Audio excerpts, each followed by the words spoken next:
We're in the process of moving stadium, which is a once in 100 years situation. And to ensure that all that goes smoothly, a listing on the stock exchange ensures that we have the financial strength and ability to achieve our aspirations. Tottenham have won 4-0, but they were playing against possibly the feeblest strike force in the Premier League. There's some clubs who have spent a lot of money and mightn't have got the players in. So I won't spend the money unless I get the right players. Simple as that.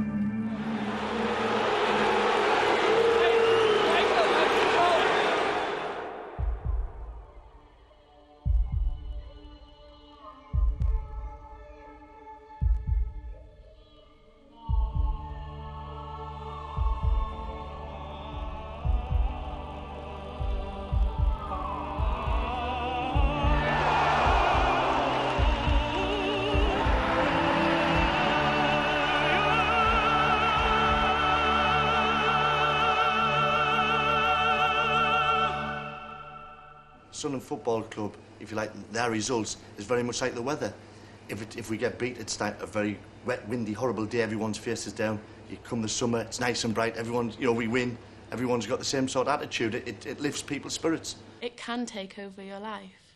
I mean, the worst thing about it is going back to work or back to school the next day and having to cope with what everybody else is saying. It is hard. It is hard. That's when I will hate it. There's no talking. She knows to leave us a be for a few hours, but I wasn't going crying. I've been through it that many times with Sunderland. That's the beauty with Sunderland. You never know how you stand,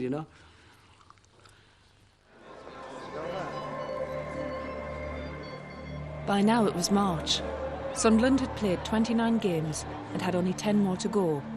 Their league position had begun to slip, but the win over Manchester United had boosted their confidence and pushed them back up to 15th place in the league.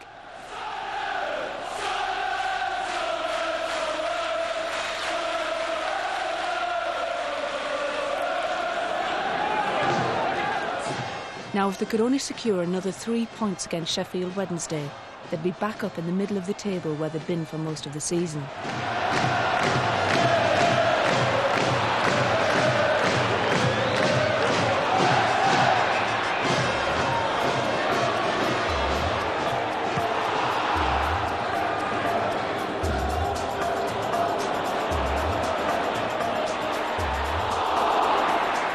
It's impossible to exaggerate how important it was for Sunderland to play in the Premier League.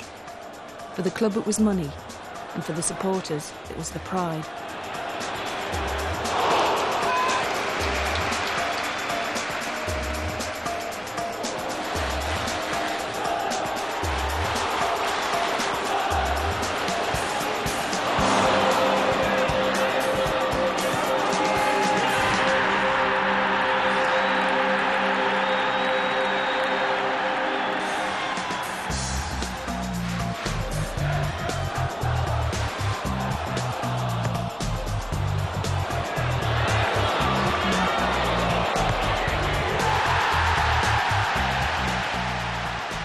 Let's face it, football isn't a complicated game. You just got to put a ball into the back of the net. However, Sunderland seemed to find it impossible to do that on a regular basis.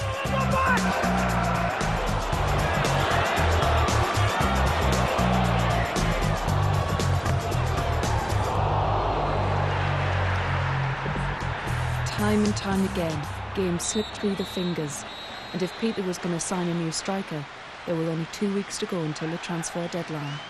Time was running out.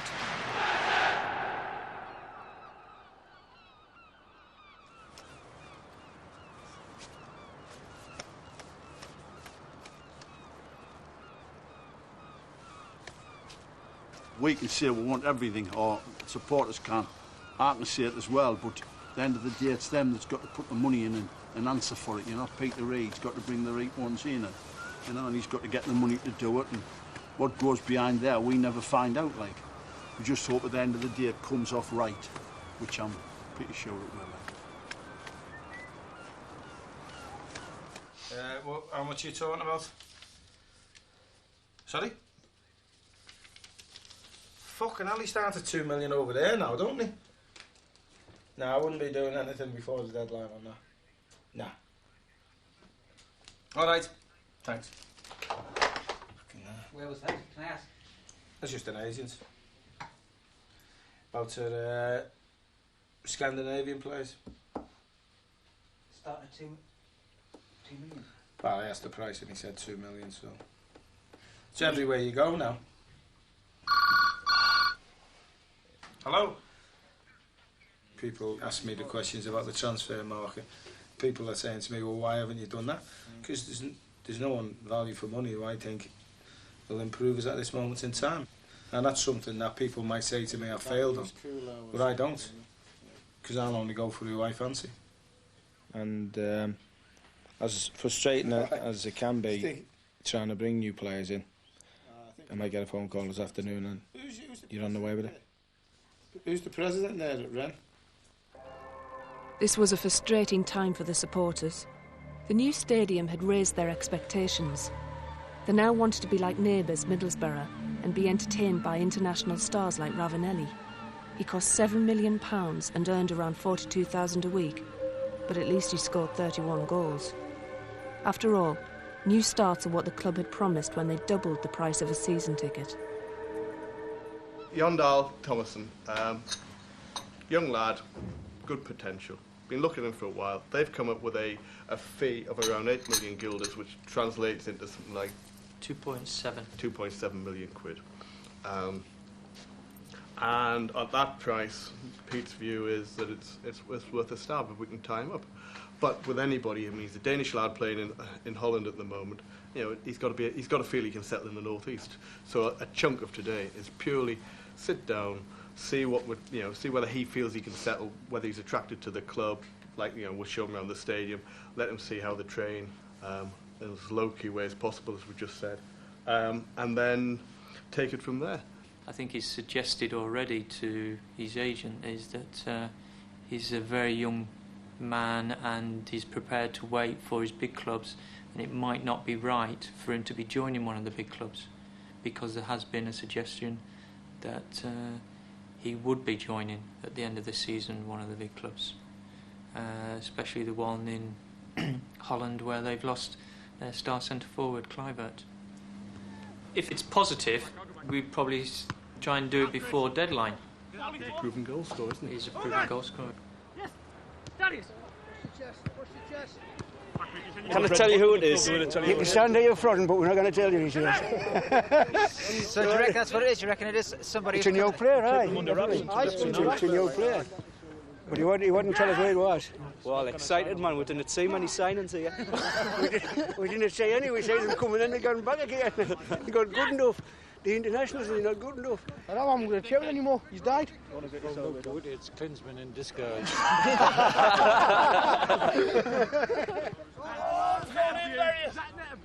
It was an interesting few hours. We, for the right player, would pay top Premier League wages. You know, you hear about what some of the lads are earning, and we wouldn't have a problem for the right player for that sort of money. But the figures that Jon was looking for with his agent were going to work out somewhere in the region of 40,000 quid a week, right? Which is, in our view, too far in that for that sort of player, young lad, 19. 2 days later, Sunderland played away to Chelsea. Now here's a club with money to burn. They've got a team of players from all over the world and plans to extend their brand name from football into hotels and restaurants. This is the cutting edge of Premier League football.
By early in the second half, Sunderland were 3-0 down, and then they managed to come back with 2 goals in 2 minutes.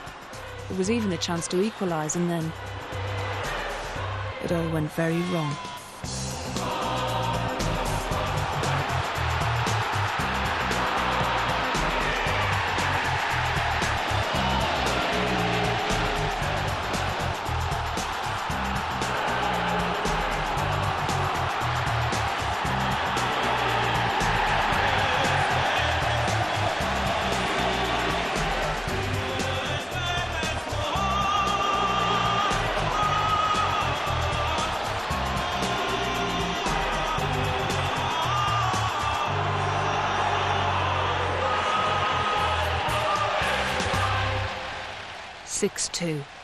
That hurt.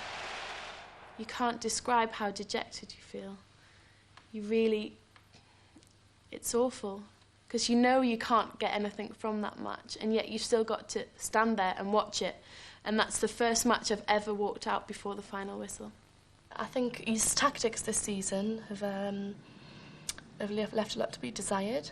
And he's playing players which on the pitch would I think wouldn't even play on a Sunday league, personally. And I think a lot of people are wondering, you know, what he's thinking. I've been in it since I was 15. I've been a player. I've had stick as a player and things like that. And whether you... It's wrong to say that criticism doesn't hurt, because you wouldn't be human. But I think you get that layer of thickness or something that you know... Alex Ferguson started the season before this. They got beat at Aston Villa. There was murders on. He'd sold ints, he'd sold dues, there was murders on. They won a double. But there was that's football. That's football. And you just got to be single-minded and do what you think's right. It's down to you at the end of the day. He's a tremendous guy. He's a motivator. You feel as though, you know, you would do a double day's work in one for him. But football's fickle in a way. I suppose some of them might turn against him, but I would never like to think they would, to be honest. The same as when Stoke came, you know, he was a messiah, and then things didn't go right in the league, and he packed in through it. But I wouldn't like to think the crowd turned against him, because what he's done for us, he's putting us back where we belong at the top. You know, there's been maybe 1 or 2 mistakes made. We all make mistakes, everybody does. But I would hate to think the crowd got against Peter Reid, you know. With only a week to go before the transfer deadline, the city of Sunderland woke to the news that Peter had signed a big-name player. However, with no disrespect to Chris Waddle, he wasn't the kind of name the fans were expecting. Very simple.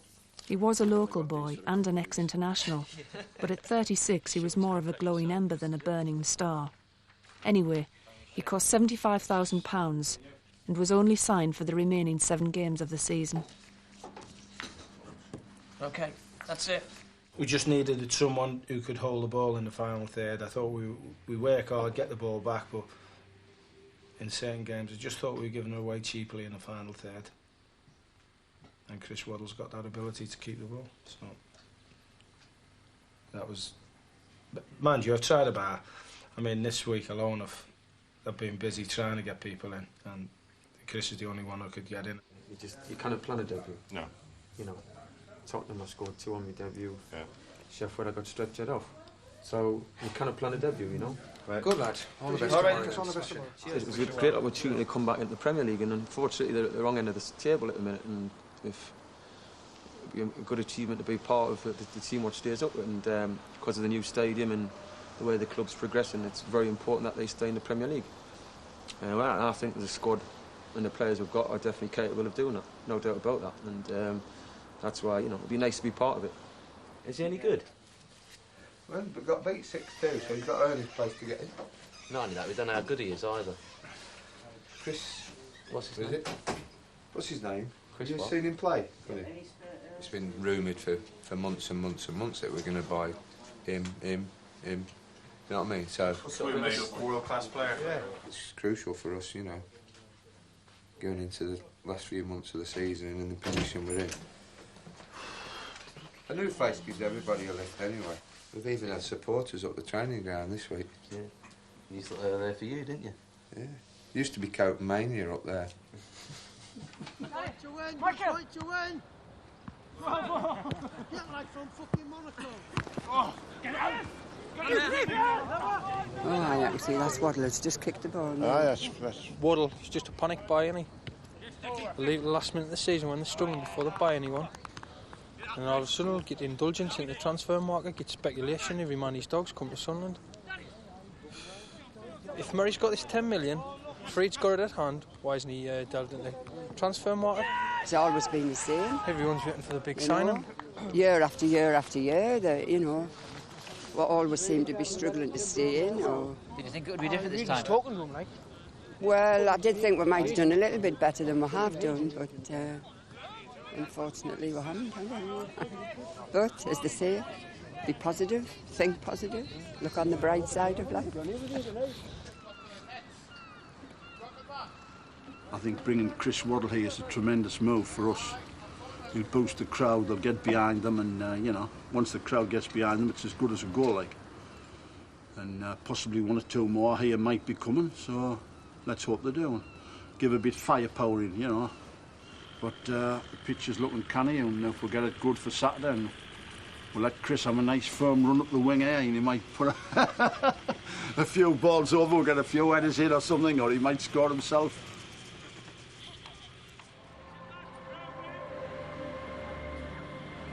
All Sunderland needed was one win to kick them back up the table. This was their chance. A home game to Nottingham Forest, who were then second from bottom in the league.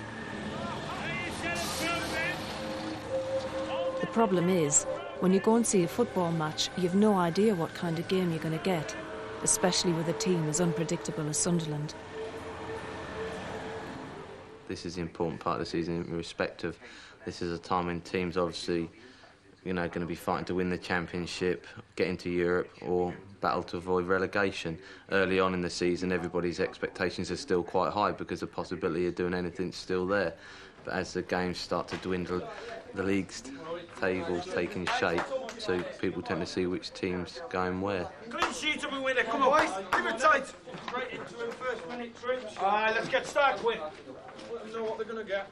I think these last 2 months are more important than the other 6 or 7 that have gone, because it's now that our fate's sorted out, really. I mean, we never looked in trouble around Christmas and after, but now, slowly, we haven't quite got the results.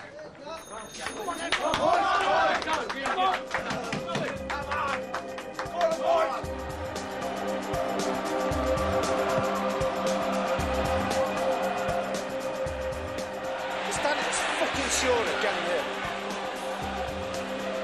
Fucking ball he gives him.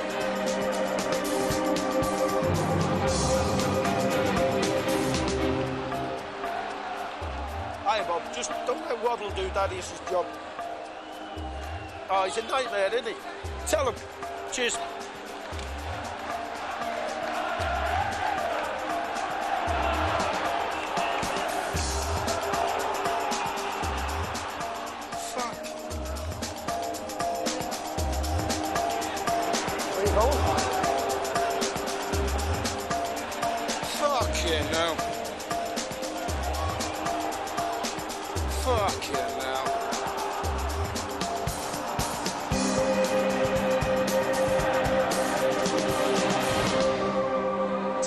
Chance of winning this.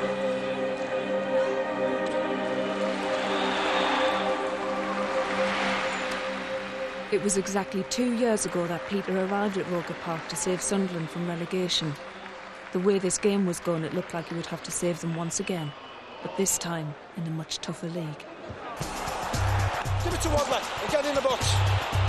Give it to Wadley and get in the box. Give it to Wadley! Relax, keep it. Nice. Relax. Pass. Relax, pass the ball. Get the ball and pass it.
Come, Brace!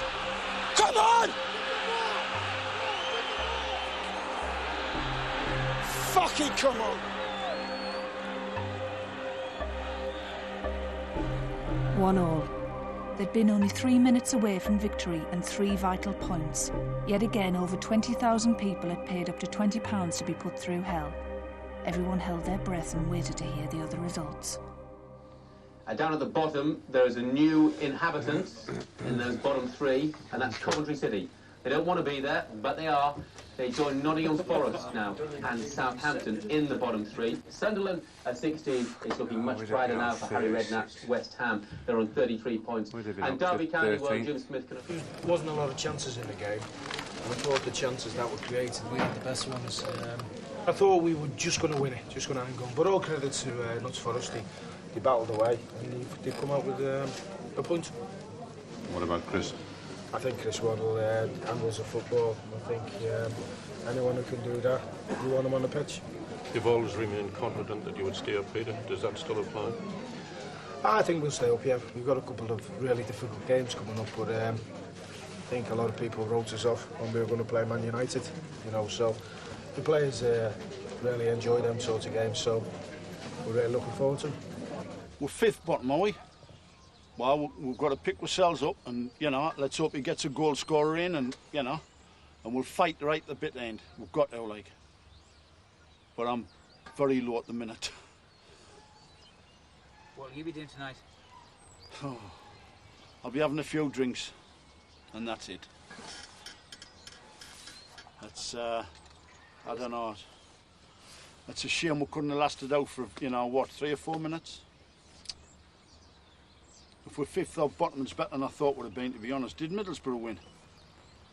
Well, they must have went above us, have they? Very close. Very close. Oh.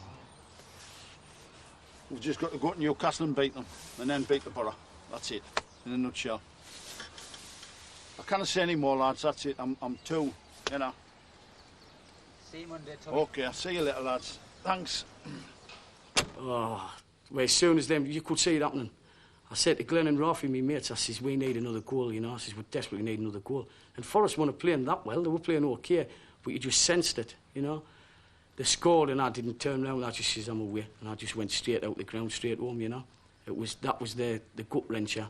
When you see them just slipping in Middlesbrough, you know, everyone else, West Ham are clawing their way back out. And when you throw away a 3 points like that, you know, well, 2 points, you just can't believe it. It's just so unfair, you know. You've been robbed, really, I think. They were now only 3 points away from the dreaded relegation zone.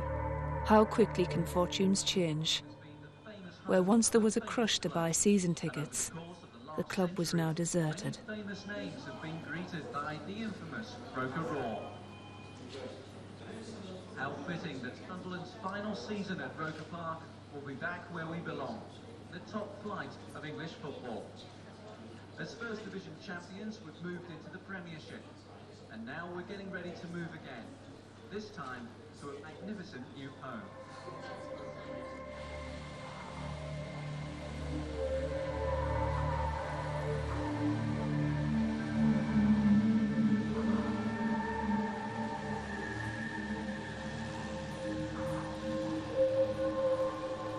Unfortunately, 1 or 2 results haven't gone our way over the last couple of months, and we've slipped, so it does put the pressure on, and I can understand how the fans feel. You know, we feel the same. I mean, we're unique as a board that we're all Sunderland supporters. Now, that might sound stupid, but you look around a lot of Premier League boards, and these are guys that are either on some sort of, they want a bit of an ego trip just to say that they're a football fan, and there may be a football director, and there may be on the board of a club that, you know, they've got no affinity with.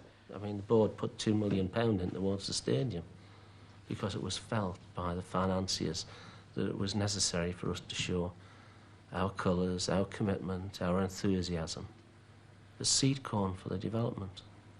By lots of people from the Development Corporation, right through everybody, it was felt necessary to do that. And we've all done that quite willingly. It's our own decisions, we're big lads. But what in life would you do if you didn't do this? You know, I mean, business is a great challenge and it's very enjoyable. And you're not hung out every Saturday and drawn in and quartered and that. But I mean, it's character building.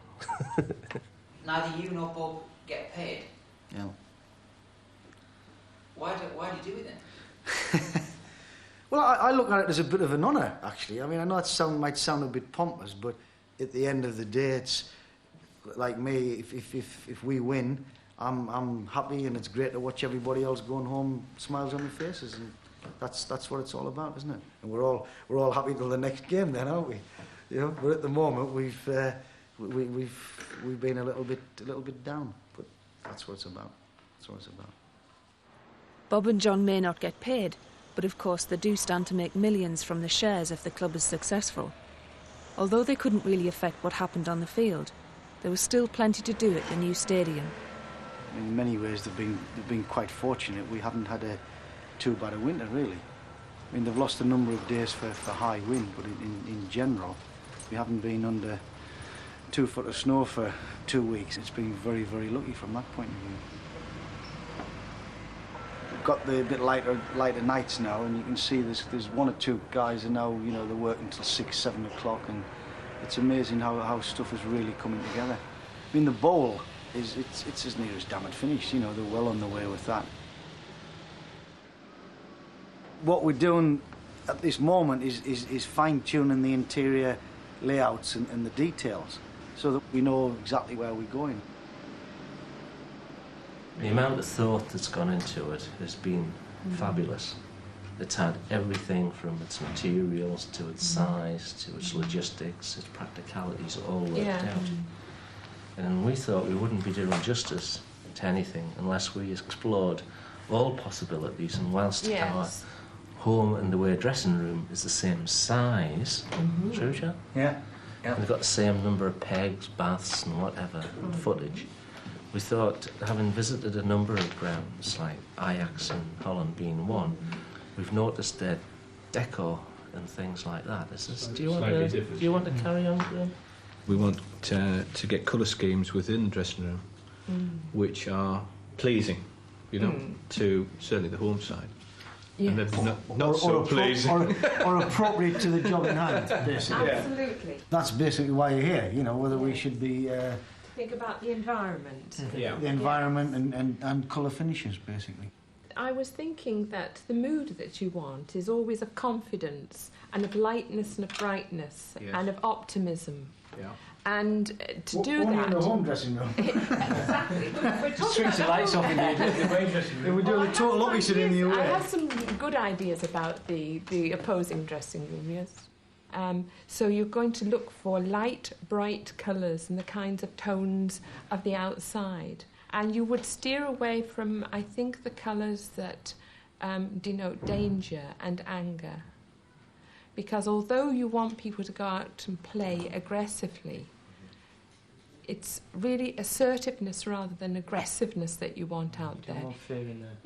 You don't want fear in there. No, so you want to move away from colours like red. I'm sorry. Think about the colours in nature that are the warning colours, because this is what I was going to say about the opposing team's dressing room. I had a doctor once who, when he redecorated his surgery, he had this horrible yellow line that went around, you know, as a dado, with the black line down the middle. And I said, what on earth have you got that in there? He said, so people don't stay too long. It's the colours of danger in nature. People will move away from that. For instance, for the away team, their dressing room, if you've got cushions or if you're putting soft furnishings in, you could have some really good cushions, couldn't you, that look like little wasps with black and yellow zigzag pattern, you know. You know, we spend what's needed. Yeah. It's so important. Yeah. And we can ring you up every Saturday. All right? It'd be your fault from now. Change the colours. That's fine. We're going to have a change of colour. My shoulders are broad. We better have a bit more black in their dressing room. Or red or something. Well, yes. A few more wasps.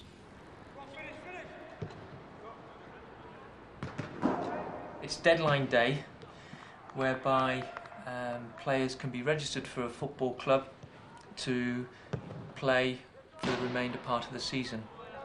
It's the day when you wake up and you think it's going to be busy, and you always say to the wife, "Don't expect me home early," and that is the conversation that I had this morning, kind of thing, in the hope that we are going to be doing something, but it hasn't happened today. I don't think it was really cautious. If some of the players that I'd have gone for had been available, I'd have spent 3 or 4 million. It wouldn't have bothered me. But the players I wanted weren't there or weren't available. I mean, I can't come on camera now and name who the players were, but I've asked managers about what I consider top players, and they've said, "No, Pete, they're not for sale." What have they give you that? They're not for sale. Like, there's a couple of my players who clubs have been in for, and I said, "No, not for sale." End of story. Peter has always said that he will only bring the right players in. My own view is that there's probably an element of even some players might consider, well, we'll wait and see if Sunderland get through this difficult season. I'm not going to come to Sunderland and find that they suddenly end off in Division 1. There could well be an element of that. And so the transfer deadline came and went. Over the season, Peter had only bought 1 or 2 new squad players, but it was no good dwelling on what might have been. This was the team that was to keep Sunderland in the Premier League, and the next game was one of the most important of the season. An away derby with local rivals Newcastle United. For some time now, Sunderland has lived in the shadow of neighbouring city Newcastle, and sadly this season was no different. While Sunderland was struggling at the bottom end of the league, Newcastle were challenging for a coveted place in Europe. We're bigger than Newcastle as a population-wise, but not a lot of people know that. You go on holiday, people say, "Where are you from?" You've got to say, "Sunderland." Where's that? 12 miles from Newcastle. It hurts a lot. The rivalry has always been there. If you look at the record books and go back years and years and years, there's always been a rivalry. I think it got worse when Sunderland got relegated to the 3rd Division, and you had 200 Newcastle fans came in the paddocks and supported Gillingham, The police, in their better wisdom, left them in the ground to jeer us, and from that day, I think it markedly went downhill, where now, I can't really say good things about Newcastle because I didn't like them. I like the northeastern clubs to do well, but you always feel a little resentment when they're doing well and Sunderland aren't. And I guess deep down, if Sunderland have lost, you want Newcastle to lose, because you want the other teams to do well, but you always want your team to be doing the best of them all.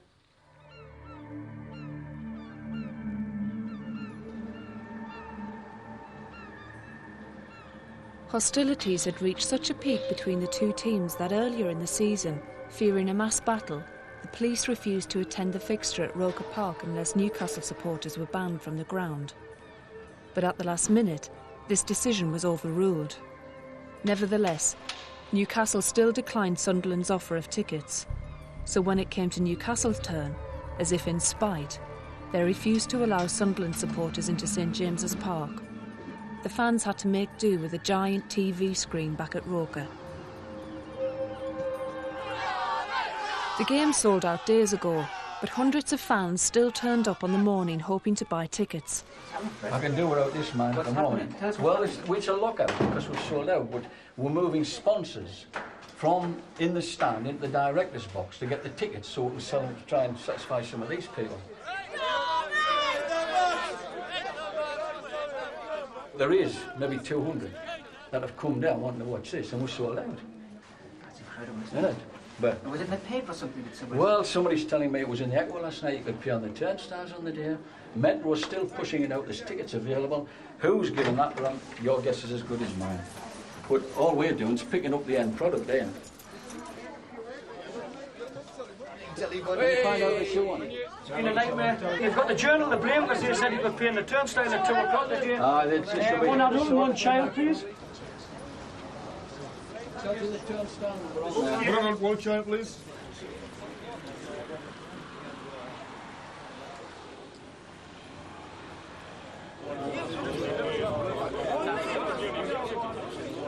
mean, even though I've predicted a Sunderland victory, I'll still stick by that result. You know, a surprise win, a very big surprise win for Sunderland, 1-0. A draw today, anything would be tremendous. We'll be out all night getting stoned if we draw today. It'll be a fantastic result. I despise them. I always have done. He never goes drinking there, so he's already can see that. No, it runs a lot deeper than football for me. Actually, it's you could go into politics, which I don't want to talk about today. You know, the town and weir situation. You know, pay for the metro, pay for Weldon Square, and this, that, the other. You know, and this town has, well, city now has just become an absolute dump, whilst Newcastle's flourished really, and a lot of it's down to the Sunderland taxpayers' money, you know. So it's not just a football issue as far as I'm concerned. But I do actually lose sleep leading up to matches like this, you know, because I despise them that much. In all the years I've been going to Roker Park, I've been going since the 60s, Newcastle have never won a domestic trophy. We have, they haven't. I think at the end of the day, all we want is a football club that can match them, where we can turn around and be proud of the club and say, right, you know, we've got a chance of winning things. That's all we're asking of this lot. Hopefully, it's in there with a new stadium and the money for this to take place, but transfer deadline day passed without a big signing, didn't it?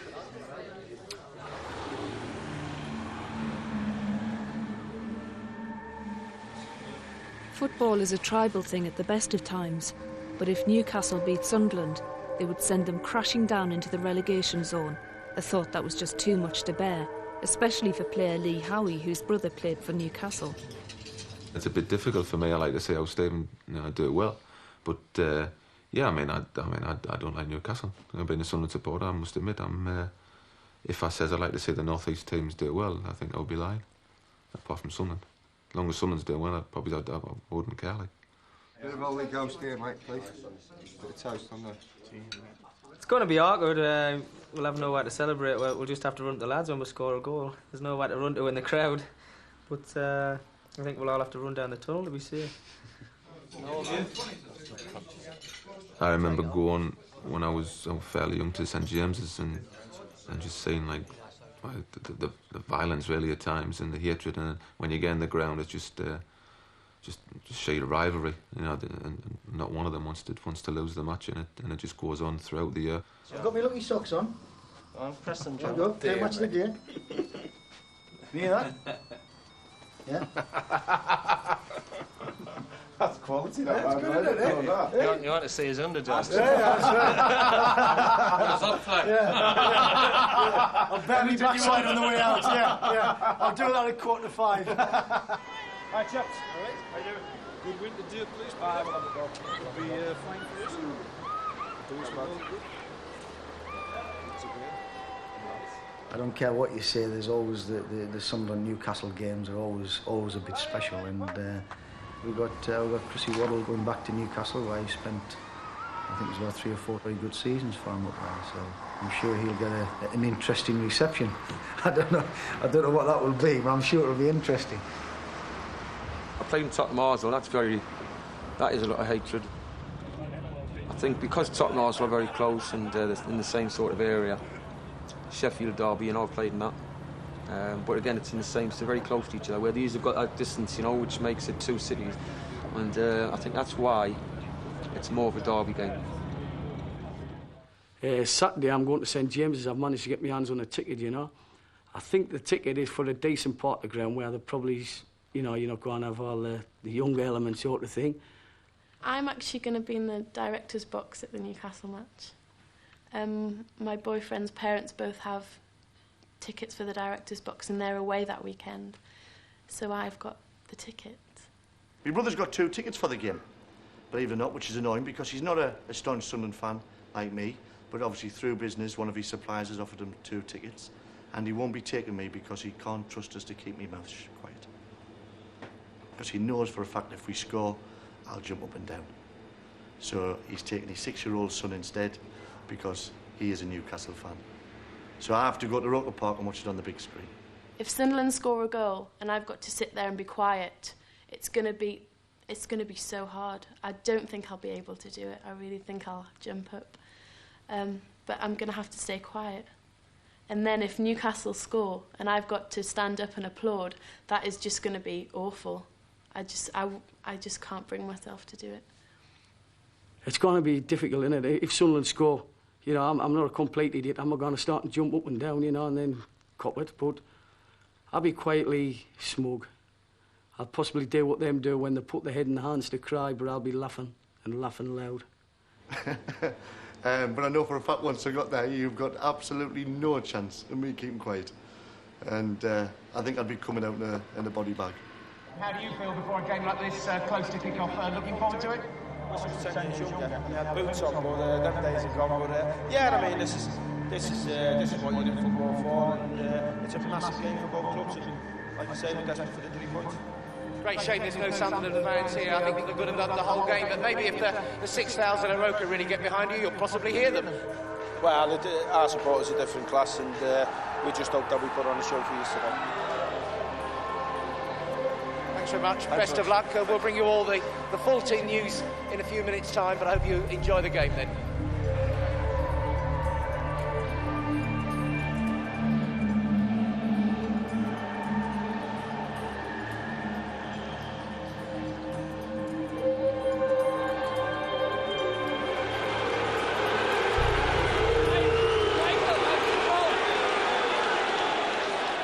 It'd be nice to have the fans there. They should be there. It's a disgrace, you know, the way things are between Sunderland and Newcastle is wrong.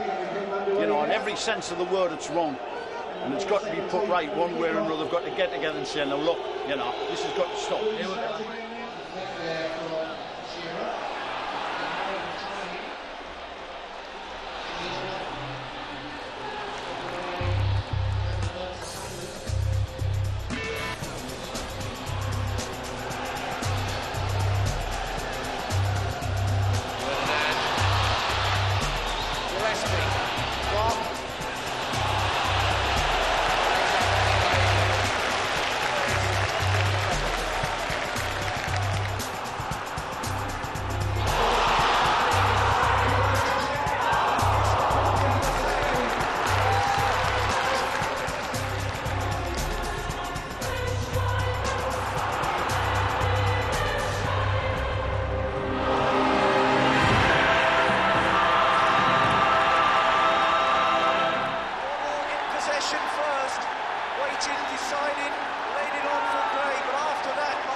Challenge for it. Matty is there.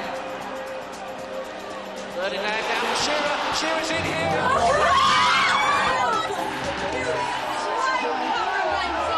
He's never going to miss from there. And Shearer brings Newcastle level. An offside goal. Yeah, definitely offside. Definitely offside. Yeah. Knocked it out wide. Back into the middle. They left Shearer.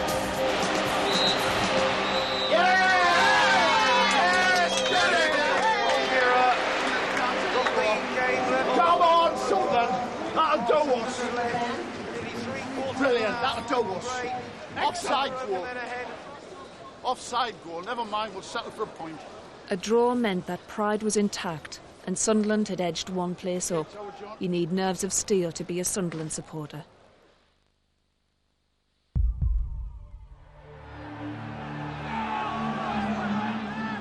I mean, we can't affect what's happened. That's gone. That's history. I can affect what's coming on. If I'm down, and I think it's harder to affect the players. I mean, I've been living with this for 11 and a half months. What division will we be in when that stadium opens in August? I'm absolutely petrified about it. You couldn't describe that if Sunderland go down. It's just the same as what it did for Sunderland when we got promoted last season. It's just like a shared emotion that the whole city feels and all the supporters feel.